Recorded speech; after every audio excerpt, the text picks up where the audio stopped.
Have you ever thought that not all information given to us in story dialogue throughout the game as non-negotiable truth is actually accurate? Do all the characters who so confidently claim that they are aware of the truth about this world and how it functions really know what they're talking about? Could it be that all of them are simply mistaken and the developers, making us believe their convincing and quite reasonable sounding speeches, are deliberately trying to mislead us? As strange as it may sound, considering the evidence shown to us during the main storyline of Update 3.2 that Amphoreus is destined to undergo rebirth and witness the beginning of a new era that will replace the current one, I'm completely sure that the previous cycle never existed, and the next cycle will never come. In the meantime, almost everything shown to us in the storyline of this update is a deliberate deception, and today I will try to prove it. Before I begin though, I strongly recommend you watch my previous video regarding the falsehood of Kephale's prophecy and the journey of flame chasers as a whole. Today we will repeatedly and directly address the statements from this video, and for you to have a full understanding of the situation and for me not to prove my point of view over and over again, you'd better watch this video first. Alright, now it is time to proceed directly to the topic of this video. As was already mentioned earlier, the current cycle can be called unique for Amphoreus, because it has never had predecessors and will never have successors. Thus, it would be incorrect to use the term cycle in the sense in which the game presents it to us. But for simplicity of comprehension, we will continue to call the state this planet is stuck in as such. So this video will be divided into three main parts, in which we will separately cover both the states that Amphoreus will enter after the so-called Era Nova begins, and the previous era in which Gneus, Calypso and all the other Chrysos heirs from the deep past lived. First of all, let's recall how the cyclical nature of the world of Amphoreus works. The 12 heroes chosen by the prophecy of Kephale, named Chrysos heirs, are destined to overthrow the gods of this world, the Titans, and return their core flames to the vortex of creation. Once a Chrysos heir inherits their respective core, they can pass a trial that will determine whether or not they are capable of becoming the heir to a certain Titan. If successful, heir fulfills their destiny and becomes a demigod, as if replacing a Titan. After all 12 Titans are overthrown and every Chrysos heir has already taken their place, the world will enter the age of resurrecting Earth and will be born anew. The history of Amphoreus from the very creation of the world will be reversed and begin anew, and the demigods who were once ordinary people will lose the memory of their past lives and become the titans of the new world, who will also be destined to die at the hands of the next generation of Chrysos heirs, in order to give up their core flames and prolong the existence of this planet. In short, Amphoreus represents some kind of a loop in which each subsequent set of 12 titans is prescribed to kill their precursors and take their place in an attempt to push back the Black Tide and give the world another chance to come up with a way to defeat it once and for all. At first glance, this prophecy is impossible to disprove, because it sounds extremely reasonable. We know for sure about the existence of 12 titans, and that's how many, we must assume, Chrysos heirs were in the previous cycle. Each of them should correspond to a person from the present time, who will also become a titan in the future, of which there will still be 12 in total. If after passing the core flame trial an heir becomes demigod, then it's reasonable to assume that someday they will ascend to become a deity. But is this really the case? Well, let's find out. Most of the information we know about the early days of Amphoreus, before the birth of human civilization and in the first centuries after the appearance of humans, is based on myths and folktales, which can hardly be called a reliable source. Nevertheless, in many ways they echo the historical facts that we know. For example, from myths we know that not all 12 titans appeared in this world at the same time, and we find exact confirmation of this in history. For instance, at first there was no such concept as death, and all beings, including humans, were capable of living forever, coexisting in peace, because people on Amphoreus did not know not only about death, but about wars and disagreements too. The existence of this period of time in history, called the Golden Era, can be explained by the fact that the Titans, which in the future will be known to us as the three Titans of Calamity, Nicator, Zagreus and Thanatos, had not yet been born. With their appearance in this world came conflict, lies, endless wars, death, and finally the Black Tide, which ended the Golden Age. There is no doubt that this historical era took place on Amphoreus, for we have many written sources showing that, for example, the citizens of Styxia were once immortal, while the citizens of Noticeably of the past still remember this time. Thus, it turns out that not all the Chrysos heirs of the previous cycle participated in the creation of the new world, and they were reborn in it as titans not simultaneously, but one after another. This world had existed and developed with only 9 titans for hundreds or even thousands of years, but Weather, Palixia, Gneus and the demigod who took the place of Zagreus during this time. They had entered the age of the resurrecting Earth with all the other titans, but they had not been born immediately. In what form had they existed all this while, waiting for their time to come? Were they located somewhere on Amphoreus, or were they just clots of undefinable energy? And how could they come back to life after the formation of the planet and even life on it had already been completed long ago without any interference from them? However, even if we assume that there is a strict order in which each of the titans is born into this world, this does not explain a number of other myths that describe the world's creation. The commonly accepted assumption is that Janus was the first god to awaken in the primordial chaos, where nothing existed but her. And it was she who brought the concept of direction to the void and was most likely responsible for the origination of basic geometry as a concept. But if there was only Janus herself in the world, that would mean that Amphoreus as a celestial body in the vast expanse of cosmos did not exist either. This echoes the myths about Georios, whose size was so ginormous that the earth beneath her feet became his body and the mountains his spine. In other words, Georios is the personification of Amphoreus as a planet. It means, if the world is really destined to be born anew and the titans to be reincarnated again from the souls of their Chrysos heirs, it would mean that at the moment of the old world's destruction, Amphoreus will cease to exist as a celestial body, and together with it, the very concept of space created by Janus will cease to exist too. If this is the case, it is unclear how the world will be born out of the void again, in the same location and with exactly the same look as the previous one. Yeah, maybe these are just legends that cannot be verified because Janus never answers questions directly and we know almost nothing about Georios, but we also know that Kephale, the titan closest to humans, created mankind, and other divinities, including Mnestia and Kirkes, gave mankind the ability to feel emotions and think, differentiating us from animals. And they, the deities that come in contact with humans quite easily and openly, can confirm or deny the truth of what is written in the myths, especially Kirkes. If, after so many thousands of years, we have no evidence that the depictions of the creation of the world could be wrong, then it's safe to assume that the Titans have never tried to change people's minds, which means that all myths can be considered to be reasonably reliable. Can you believe that each time Amphoreus as a planet completely ceases to exist and reappears once again? And the most important question, if all Titans are the people from the previous cycle, then how did the very first Titans from the original cycle came to be? Were they created by some superior forces? Who granted them the power and for what reason? Why can humans completely replace them if the first Titans could not be beings of human race in any way? Okay, and what happens to ordinary people when the age of resurrecting Earth arrives? During the course of the story or in secondary dialogues, we do not meet a single person who would have witnessed the previous cycle or even guessed about its existence. People have no memories of it or their past lives.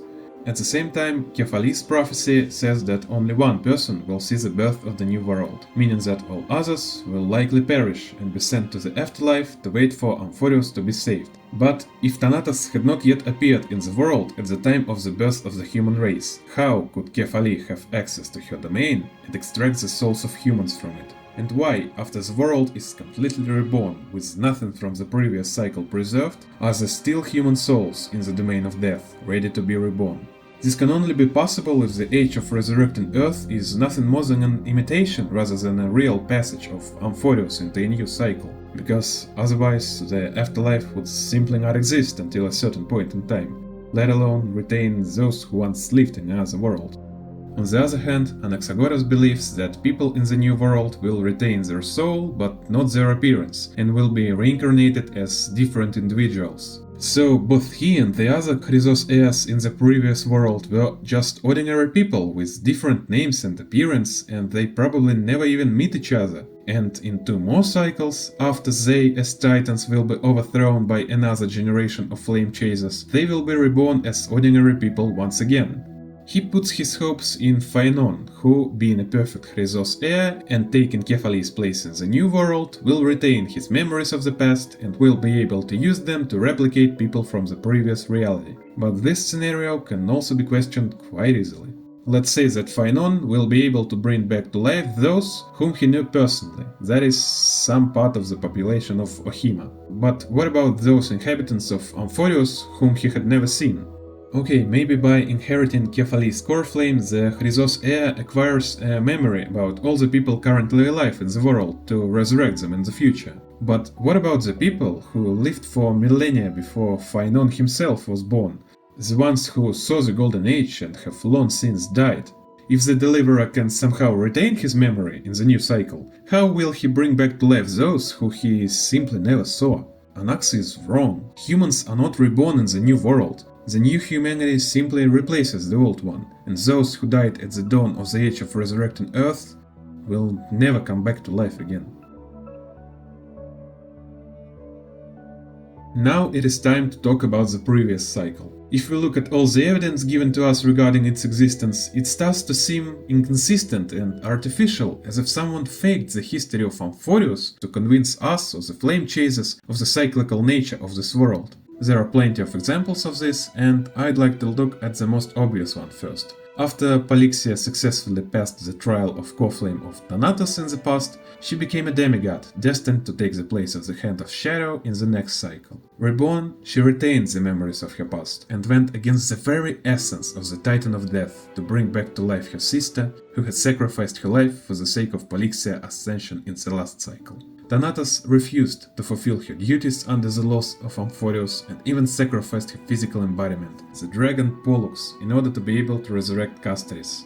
It doesn't matter whether she brought her back from the realm of death, recreated her from memory, or have a mere imitation of her sister.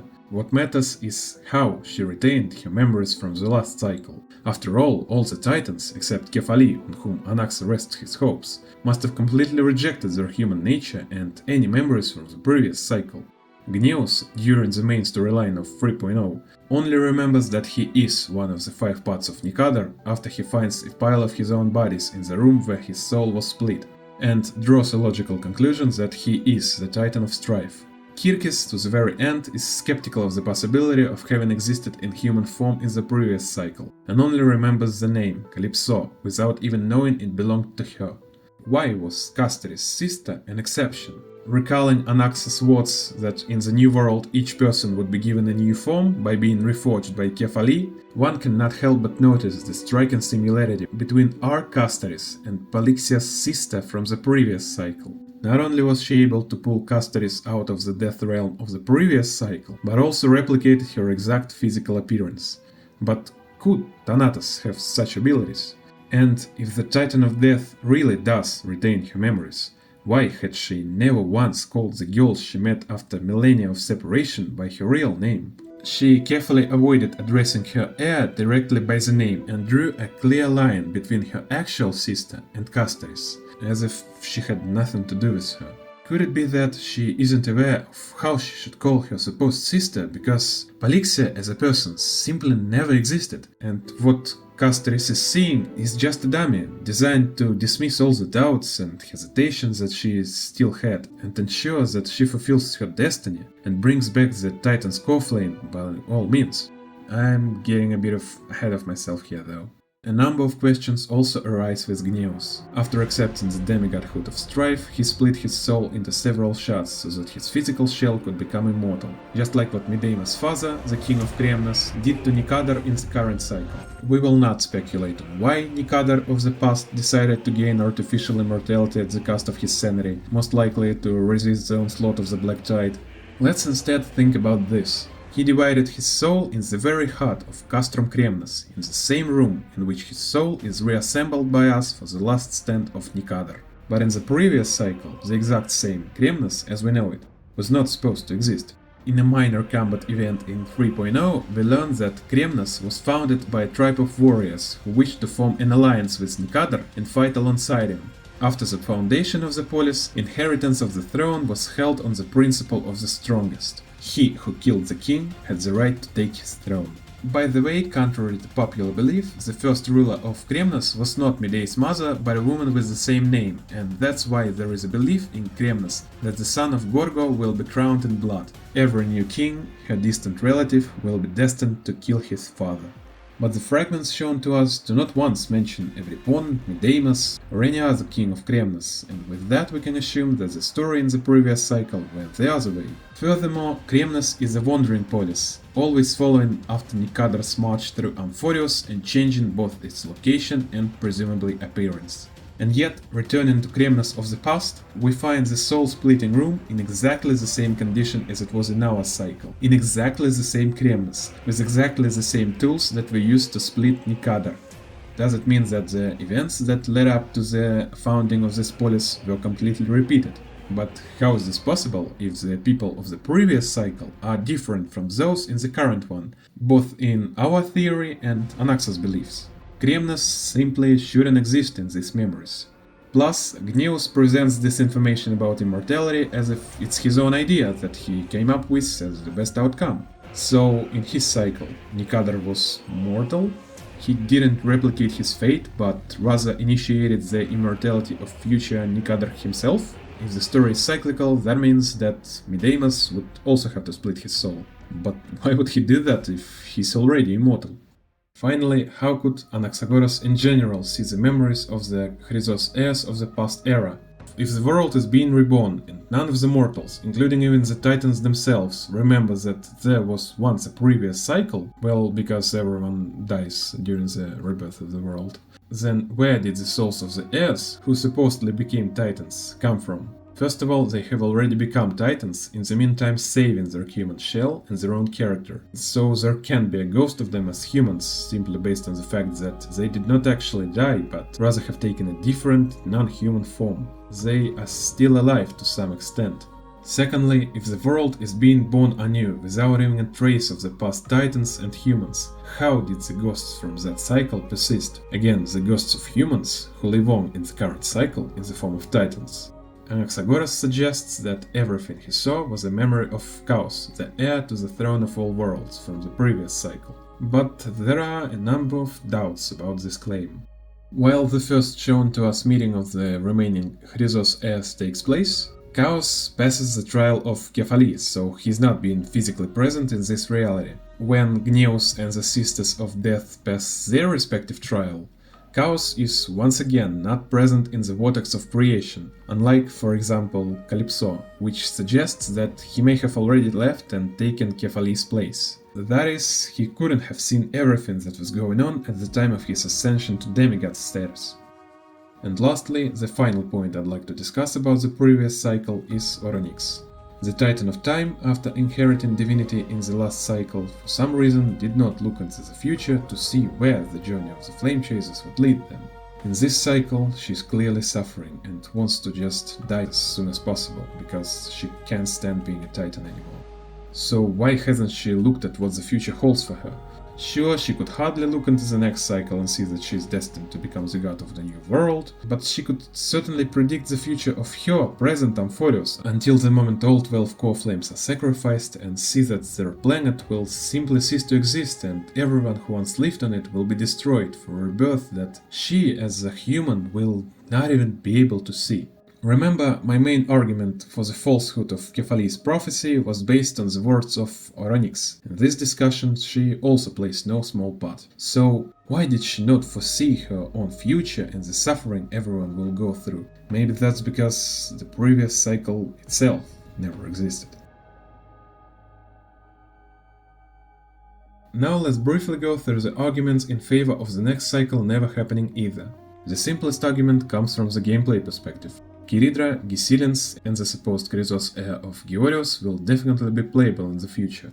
But in the current cycle, Gisilians is already dead, an heir capable of withstanding the core flame of Georios has never been found, and Tribbie, in one of her dialogues, speaks of Kiridra with regret, saying that she'd like to introduce us to her but won't be able to, implying that she's either dead or is too far away from Ahima. If the world is to be born anew, their identities will be erased forever, and we will never be able to see them again, for they will be replaced by other Chrysos heirs, making it impossible for them to be playable or be a part of the story whatsoever.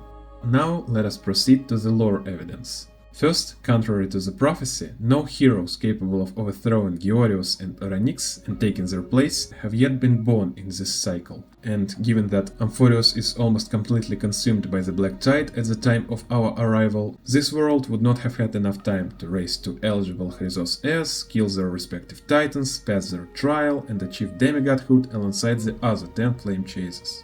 If not for the Trailblazer being a suitable vessel to contain the power of Onyx, there would simply be no heir to her in this world, and thus no person to become the Veil of Evernite in the next cycle, even if the core were to be returned. Second, the power of Titans is finite and can be completely exhausted, which would then theoretically prevent their core flame from being used for the rebirth of the world, as there would simply be nothing for the Titan to emerge from in the next cycle. For example, when we go through Onyx trials, the Trailblazer learns that the Titan's soul has practically dissipated, and if they don't become a demigod soon, taking Onyx's place will become impossible in the future. If the Titan itself dies and their core flame is left unclaimed, while also not being returned to the vortex of creation, it simply dies out after a while. The same goes for the power already inherited by the demigod. Tribios, having taken over Janus' divinity, divided her power into 1,000 equal parts, and every time one of the 1,000 messengers exhausted all her powers, she turned into an empty, lifeless shell without divine power. Meaning Tribbie we all know and love only holds mere 2,000ths of the Titan of Passage original power, while the other 998 were irretrievably lost. If such an infinitely small fragment of divinity is enough to resurrect Janus again in the next cycle, it would mean that she would become 998 times weaker than in the current cycle. In addition, Chrysos heirs are at all incapable of inheriting the full power of the Titans whose core flame they absorb. Mnestia, for example, continued to exist in this world in the form of butterflies flying all around the Ahima, preventing Aglaia from absorbing all her power and still remaining in this world in some form even after her death.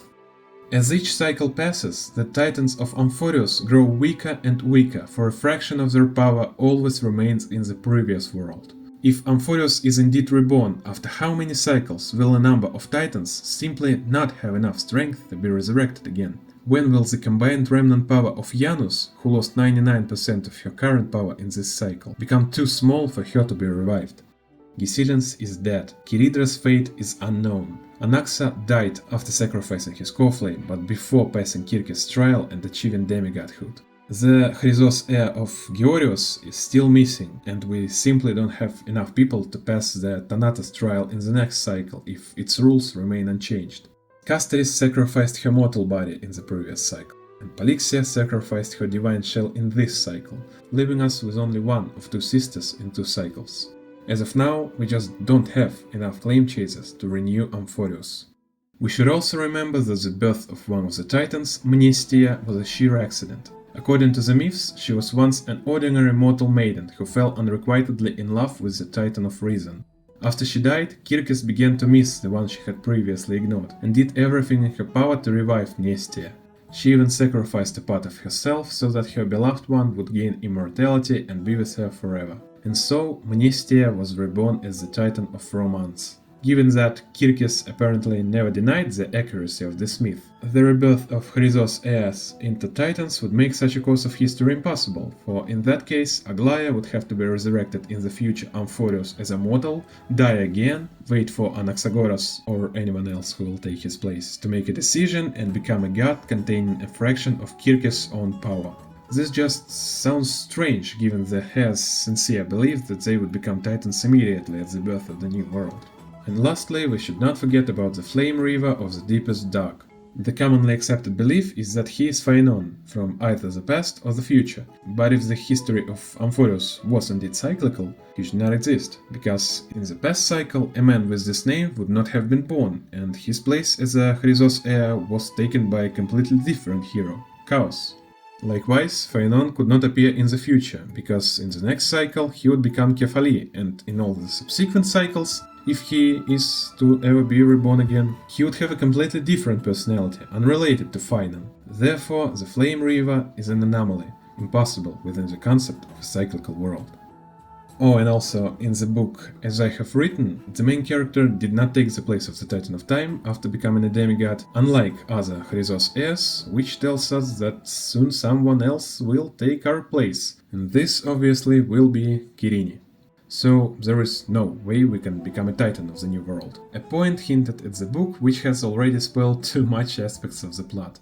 For example, the fact that characters who have died or already played their role in the plot have blank pages left, indicating that they will return in the future. So I believe that there has never been and will never be any cycle on Amphoreus other than this one, and all evidence of the opposite is a carefully planned lie by Lycurgus or other Amphoreus administrators, made up to confuse the Lord Ravager and keep him in the same endlessly repeating stream of events. The Titans are the original, undividable, divine entities, and the Flame Chasers can never take their place and rise as the new gods of this world. All the so-called memories of the past cycles that never existed are meant to convince the hesitant, self-doubting Chrysos heirs, i.e. Anaxagoras, Castorice and Phaenon, that by reaching the end of the story they can save Amphoreus and give it a new life, and Gneus, Polixia and all the other historical figures that supposedly existed appear at just the right moment to push the current heirs forward to fulfilling the prophecy. They are here not to allow the flow of history to change. But Amphoreus is still in an endlessly repeating cycle, just not in a usual sense. It's not a cycle of repeating the same actions to renew the world with efforts of different flame chasers later turned into titans. It's a repetition of the same actions by the same people, doomed to go back in time forever. I believe that after all 12 titan cores are returned, Amphoreus will not be reborn in a new form, but will simply revert back to the moment of Titan's appearance in the current cycle, and then its history will completely repeat itself. Gorgo will create custom Kremnos, Tribios will become the demigoddess of Janus, Aglaia will seize the core flame of Mnestia, Midemus will be thrown into the abyss by his father and will return to kill him and claim the throne of Nicator. All of this is done to make Lord Ravager think that the story is moving in a certain direction and nearing its finale, giving him the opportunity to break out of his imprisonment, while in reality it is not. Eventually, when the finale does come, he will be thrown back, and all the Chrysos heirs we know will be born anew, repeat the action over and over again until the cycle is broken. At the same time, Kirini is trying to break free. She is maintaining the illusion of continuance of this endless cycle, so that those responsible for it will suspect nothing. But in reality, she is trying to rescue the Lord Ravager, Phaenon, from his prison. The outcome of each cycle should be the same, so that Lycurgus suspects nothing, but each time she comes closer to breaking this circle. So, how will the plot unfold in this case? My guess is that in 3.3 we'll lose a few more Chrysos heirs. Pink Barbara will not be able to put an end to Aquila's reign and will die by his hand. The Council, having lost the support of the people, will not rest and will try their best to prevent the journey of the Flame Chasers, not failing to take the opportunity to go in for the assassination, Aglaia's assassination. If the source of Mide's immortality lies not only in his own ability to defy death, but also in the fact that Thanatos wouldn't let anyone into the realm of death and he just had the strength not to stay in limbo in between the two realms, he may now be mortal and may die in battle. I believe that the journey of the Flame Chasers will be cut short, because most of the key characters will die, and instead of moving into a new cycle, we will turn back the time to where the journey began. Maybe to the point where Aglaia has already started gathering the Chrysos heirs, or maybe to the very moment of Tribios stealing Janus' core flame. If the entirety of Amphoreus is but a memory, we'll rewind it like a movie and correct any mistakes the heirs made, because we already know how this world ends for them. And that would be all for today. The video turned out to be pretty messy and I really don't like the way I explained my point of view. I realize myself that it's far from perfect, so please don't curse at me too much in the comments. Thanks for watching and I'll see you again next time.